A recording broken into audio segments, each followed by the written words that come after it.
70,000 ফেরেশতা এক একটা শিকলে ধরা থাকবে, সবাইকে টেনে হিচড়ে জাহান্নাম নিয়ে চলে আসবে জাহান্নামের মধ্যে।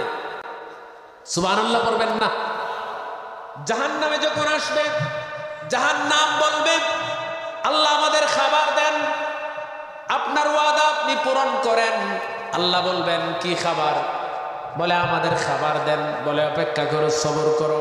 আল্লাহ পাক একবার দেখিয়ে বলবেন, ও জাহান্নামের আগুন, যাও যাও ওই মানুষগুলোকে পাকড়াও করো, ধরো।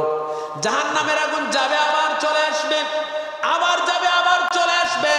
এইভাবে 70 বার যাবে, 70 বার চলে আসবে। আমার আল্লাহ পাক জিজ্ঞাসা করবেন, ও জাহান্নামের আগুন, তোমাদের কি ক্ষমতা কমে গেছে নাকি? পাওয়ার কি কমে গেছে? জাহান্নামের আগুন বলবে, মাবুদ না, আমাদের পাওয়ার কমে যায় নাই। আল্লাহ পাক বলবেন, আমার নির্দেশ পাওয়া সত্ত্বেও তাদেরকে কেন ধরো না?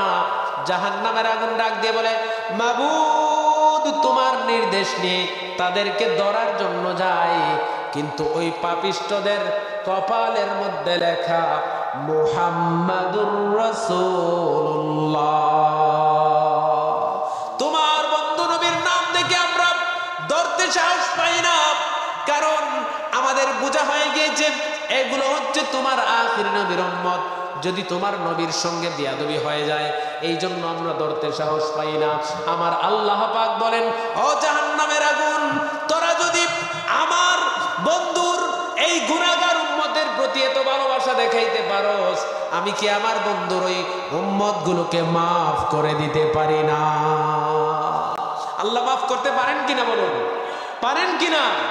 আল্লাহ পাক পৃথিবী বিখ্যাত শ্রেষ্ঠতম পাপীদেরকে মাফ করেছেন, তাহলে আপনি আমি কি এই মাফ পাওয়ার উপযোগী না?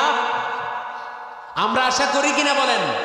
আল্লাহ বলেছেন, কুল ইয়া ইবাদিয়াল্লাযীনা আসরাফু আলা আনফুসিহিম লা তাকনাতু মির রাহমাতিল্লাহ ইন্নাল্লাহা ইয়াগফিরুয যুনুবা জামিআ ইন্নাহু হুয়াল গফুরুর রহিম।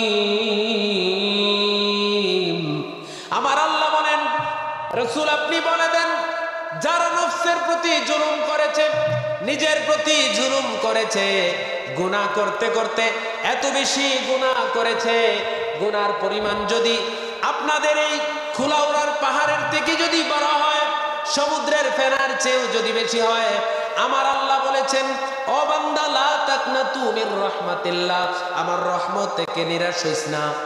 কি থেকে নিরাশ হইও না? বান্দা, আমার রহমত থেকে নিরাশ হইও না। ইন্নাল্লাহা ইয়াগফিরুয যুনুবা জামিআ ইন্নাহু হুয়াল গফুরুর রহিম। আমার আল্লাহ বলেন, আমি তোমাদের জীবনের গুনাহ মাফ করে দিব, আমি হচ্ছে গফুরুর রহিম।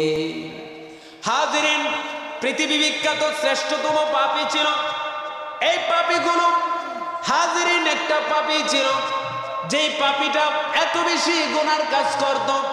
ওই মুসা নবীর সময়ে হাজিরিন, মুসা নবী আল্লাহকে একদিন বললেন, আল্লাহ, আমার কওমের মধ্যে, এই বনি ইসরাইলের মধ্যে সবচেয়ে পাপীটাকে আমাকে দেখিয়ে দেন, আমি একটু চিনতে চাই। আল্লাহ বললেন, পাপীকে তোমার দেখার দরকার নাই। কি দেখার দরকার নাই? আল্লাহুম্মা সাল্লি আলা সাইয়্যিদিনা মাওলানা মুহাম্মদ ওয়া আলা আলি সাইয়্যিদিনা